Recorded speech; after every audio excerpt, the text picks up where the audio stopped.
Chicago Tonight, Black Voices is made possible in part by Fifth Third Bank and by the support of these donors.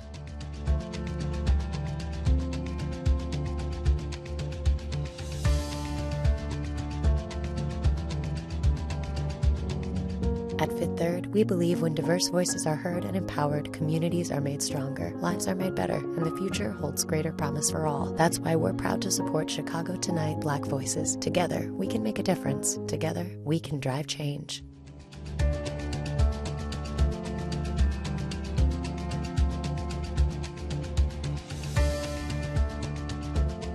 Good evening and welcome to Chicago Tonight Black Voices. I'm Brandis Friedman. Thanks for sharing part of your weekend with us.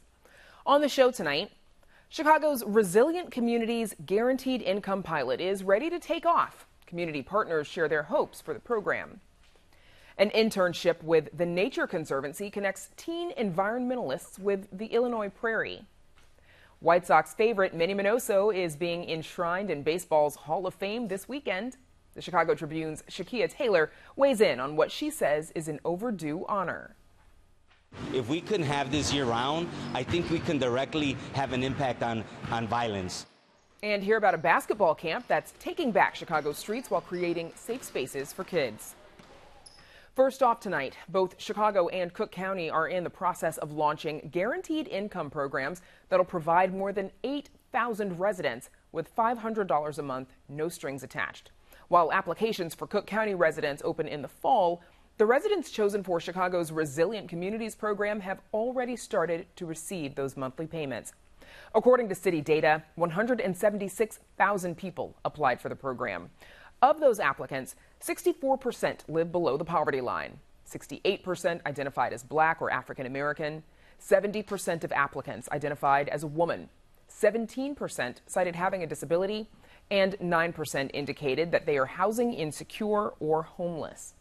Here with more on the challenges of implementing a guaranteed income program and how recipients will benefit are Audra Wilson, President and CEO of the Shriver Center on Poverty Law, Brandy Kanazi, Commissioner of the Chicago Department of Family and Support Services, and Nicole Robinson, CEO at YWCA Metro Chicago. Thanks to the three of you for joining us again. Commissioner Kanazi, remind us who's eligible for this program and what has the process been up to this point?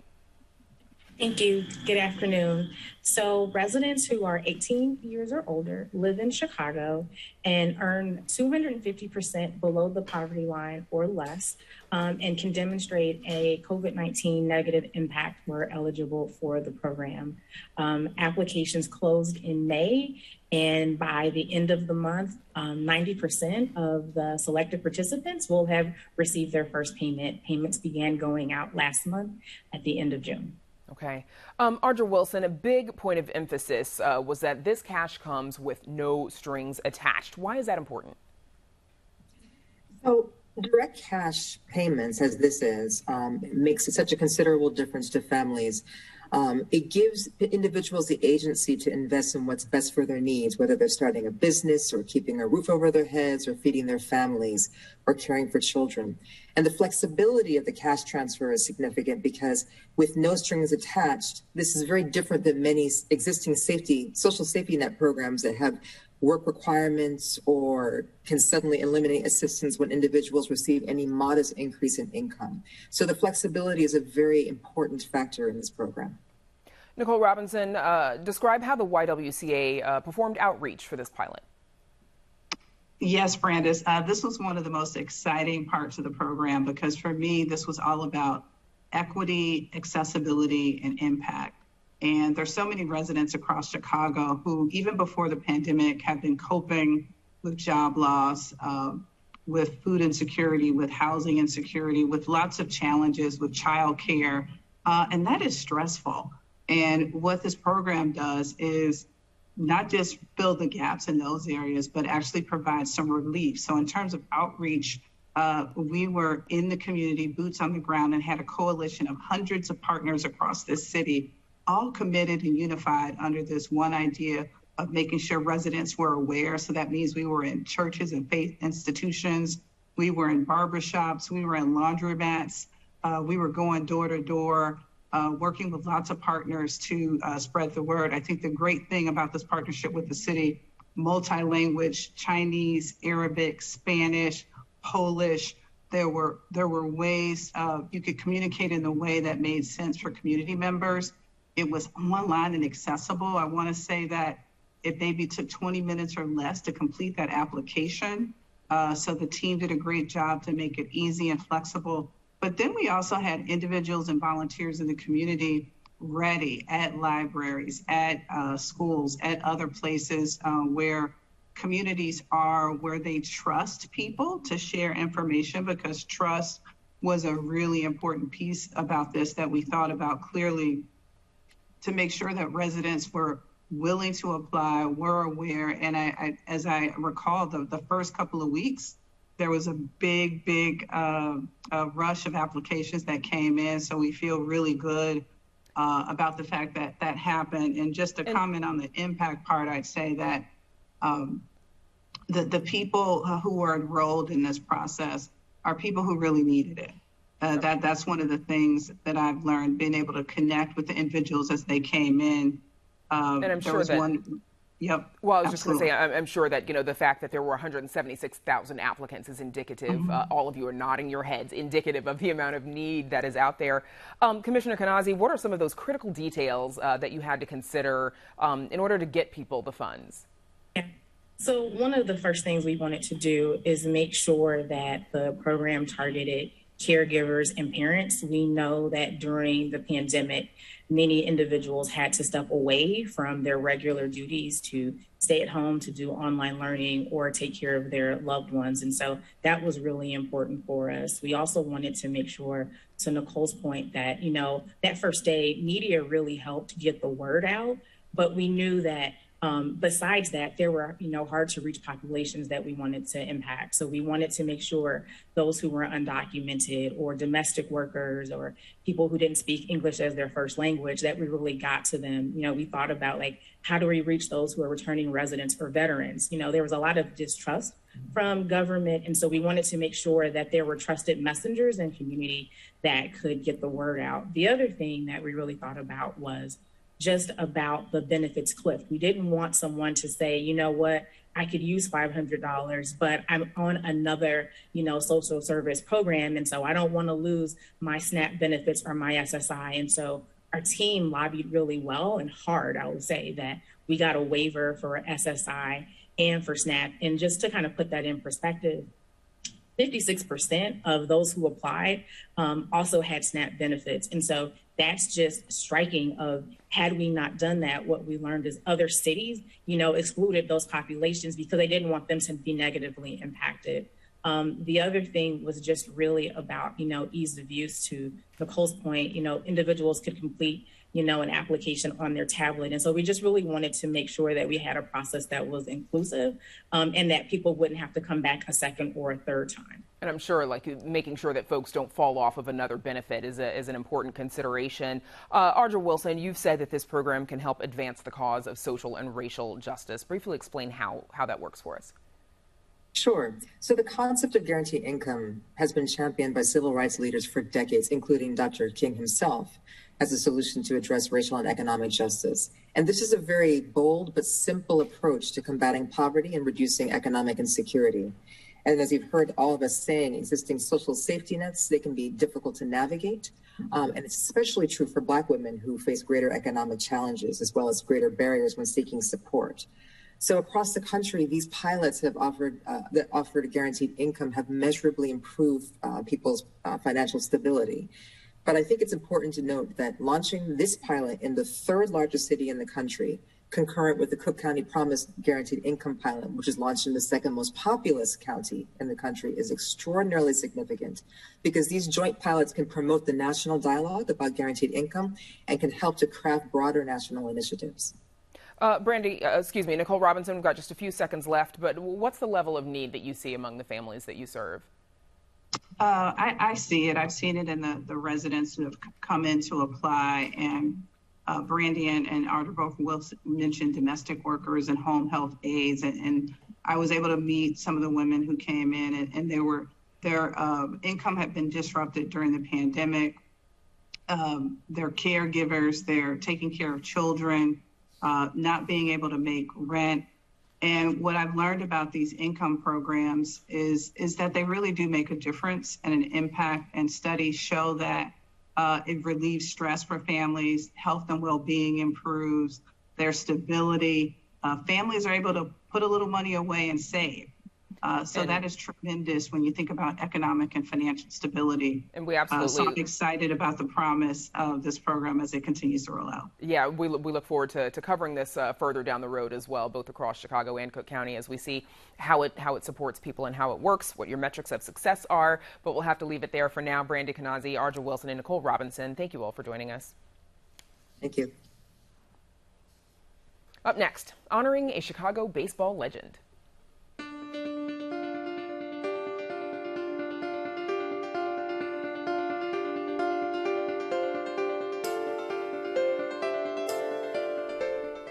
This weekend, the Baseball Hall of Fame will welcome White Sox legend Minnie Miñoso to its ranks. The Cuban Comet, who was elected through the Golden Days Era Committee, was beloved on the South Side for his warm and engaging spirit, as much as his extraordinary on-field performance. The Chicago Tribune's Shakia Taylor says this long-awaited honor is a needed historical correction for baseball's legacy. Minnie's induction, I think, is an important part of Black baseball history, Afro-Latino history in general. He is unmatched in pretty much the longevity of his career, what he meant to the White Sox primarily, what he means to players coming up today. I think that, I don't know, like I feel this is a moment that is necessary. It had to happen. I think omitting him leaves a pretty big hole in, history. So this is, I don't know if it's going to be a long-term, like, oh my God, this changes the Hall of Fame. But I do think that this is a moment that folks can take a second and learn. There's so many people who just don't know about his legacy, or they only know the later years with the White Sox. And I think any opportunity to learn and grow, because we don't really remember history the way I guess we should. So this will definitely put it in the forefront of people's minds. Generations later, you hear Cuban players talk about how important he, is to them currently. It was time. I think it's great. I think it's really sad that he's not physically here to see it. But I think it's a good thing for baseball that this finally happened.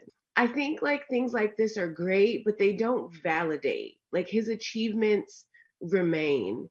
What he did for the sport remains. This just sort of makes it a little sweeter. Sadly, Minnie Miñoso died in 2015, but his family says 80 to 90 people will be at the ceremony to celebrate and to hear his wife, Sharon Rice Miñoso, give an induction speech. As brutal heat waves sweep across the globe this month, calls to address the effects of climate change have become increasingly urgent. But in addition to large-scale policy efforts, making lasting change often starts with individuals. The Nature Conservancy's Youth Environmental Thinkers program is hoping to be part of that change. The program is a paid internship that helps 16 to 18-year-olds explore Illinois' natural environment as well as the sociological impacts of climate change. So joining us now are Deborah Williams, Community Engagement Specialist with the Nature Conservancy, and Danielle Brogan, an intern with the Youth Environmental Thinkers program. Thanks to you both for joining us. Deborah Williams, let's start with you, please. How did this program come about? Well, as a community engagement specialist and with the desire to impact the community where I serve, which is Markham, Illinois, which is the Prairie capital of Prairie State, I developed this program with help and input from colleagues so that we could address the balance when it comes to people and nature. And of course, it's not just reaching out to teen environmentalists, it's reaching out to teens who some don't even like nature, but the impact of the program allows for experiences where we look at how to address climate change environmentally and sociologically. Danielle Brogan, describe sort of a typical day in the field for an intern.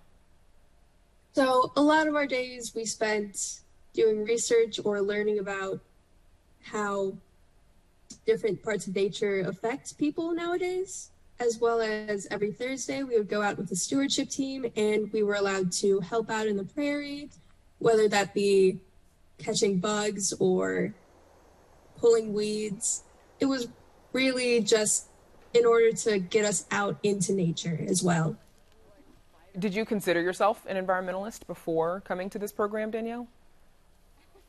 Well, I was in theory. I had always cared about the environment and thought about how I could help, but the being outside aspect, I did not know I would enjoy as much as I did.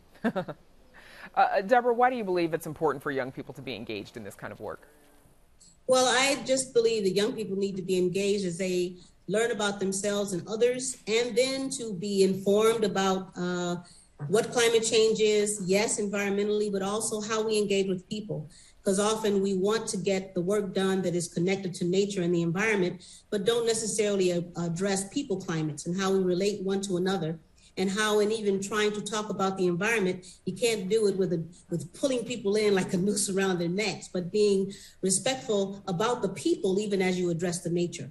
And young people and how they engage in their variety, in the variety of atmospheres that they are in, that is not an either or, but a both and. Danielle, what was it that made you interested in this program?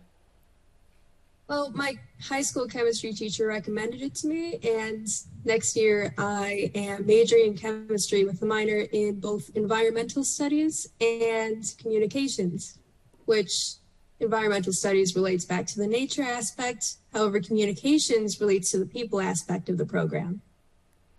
Okay, so obviously you've taken something that you've gotten from this internship, and it sounds like you're thinking about applying it in your college studies by adding the communications.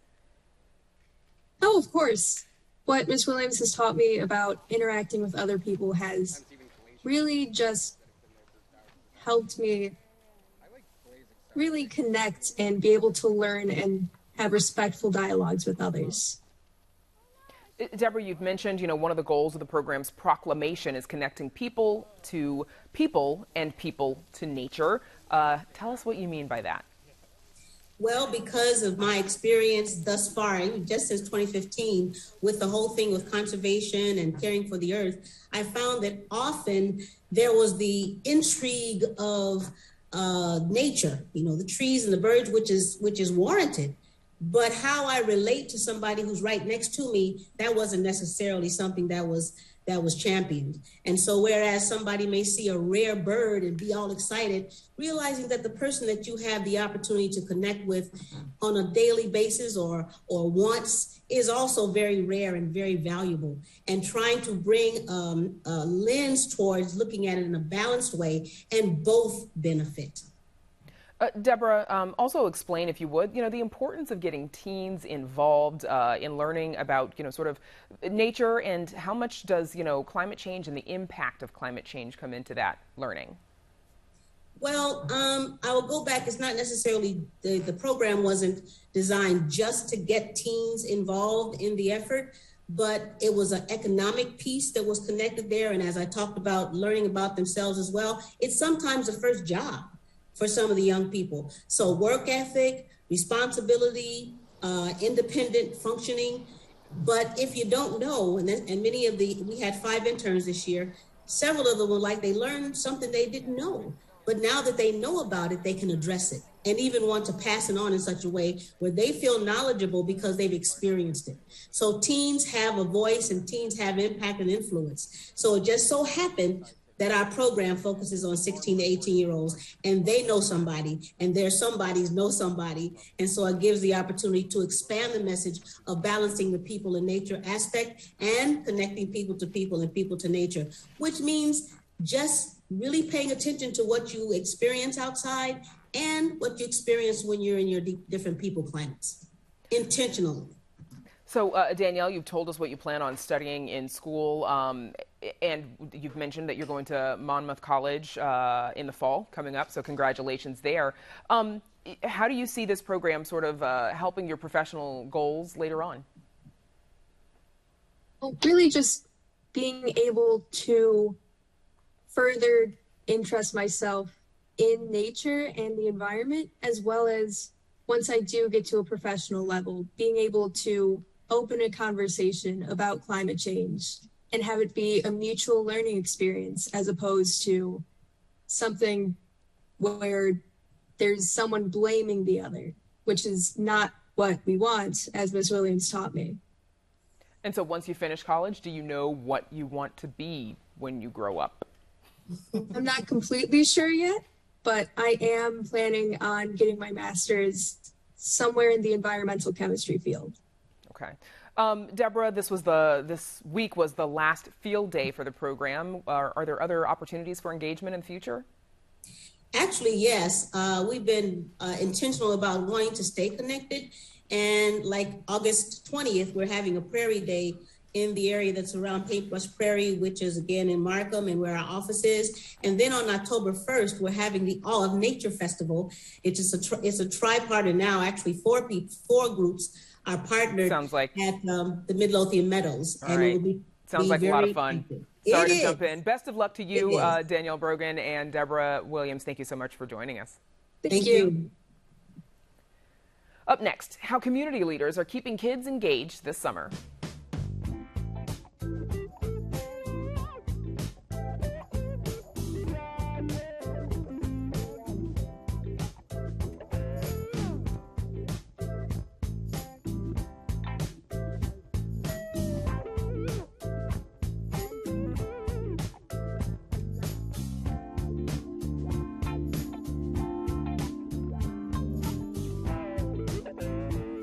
Hoops in the Hood is taking over the streets of Chicago this summer by bringing kids and teens together to play basketball in their neighborhood backyards.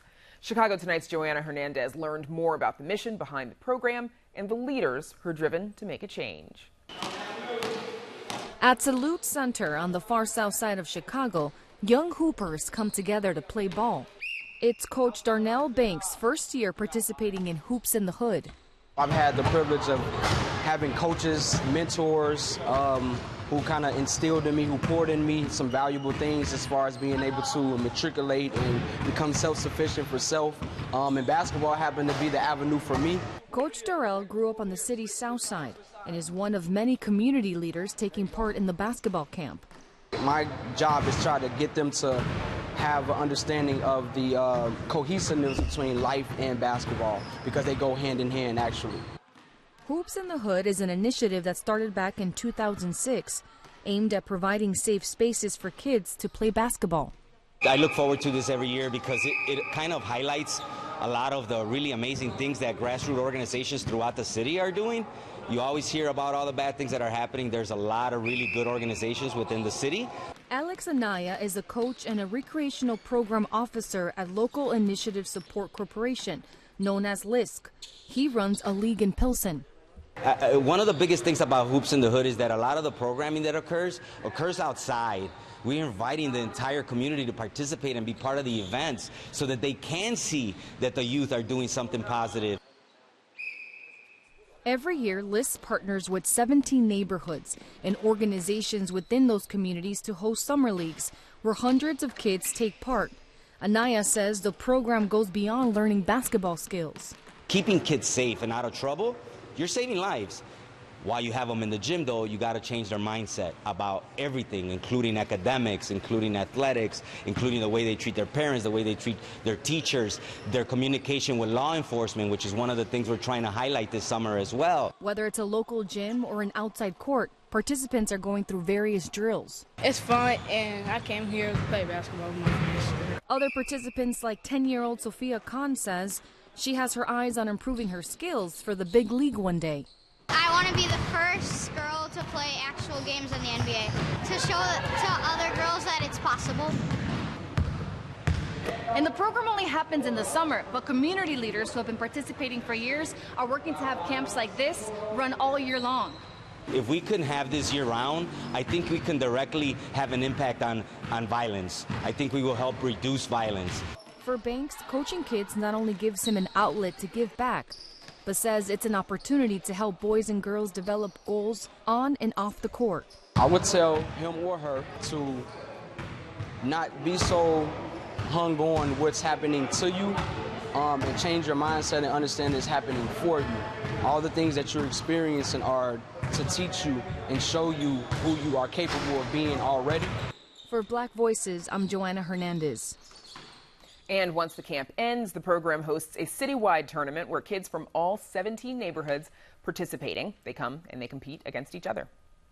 And that's our show for this weekend. Be sure to check out our website, WTTW.com/news, for the very latest from WTTW News. And if you're watching us on Saturday night, know that you can also catch Black Voices and Latino Voices on Sundays beginning at 10 p.m. And join me and Paris Schutz next week at 7 on Chicago Tonight. Now, for all of us here at Chicago Tonight, Black Voices, I'm Brandis Friedman. Thanks for sharing part of your weekend with us. Stay healthy and safe, and have a good night.